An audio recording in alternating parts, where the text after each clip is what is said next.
सर्दी जुखाम और खांसी का घरेलू उपाय।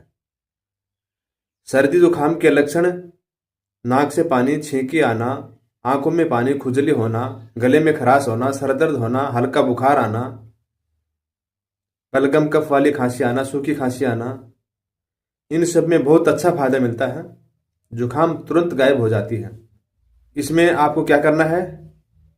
सौंठ और काली मिर्च, सौंठ और काली मिर्च लेकर इनको दोनों को बराबर मात्रा में लेकर बारीक पीस लीजिए और फिर इसमें से आधा आधा चम्मच सुबह और रात को शहद में मिलाकर खाइए। बहुत अच्छा फायदा मिलेगा। सर्दी जुखाम खांसी के लक्षण तुरंत गायब हो जाएंगे। बहुत अच्छा राहत मिलेगा आपको। हल्का बुखार, सर में दर्द, बेचैनी, पूरे बदन में थकान, दर्द सब दूर हो जाता है। आजमा कर देखिए, फायदा मिलेगा। और इसी प्रकार की टिप्स प्राप्त करने के लिए हमारे साथ जुड़े रहें। धन्यवाद।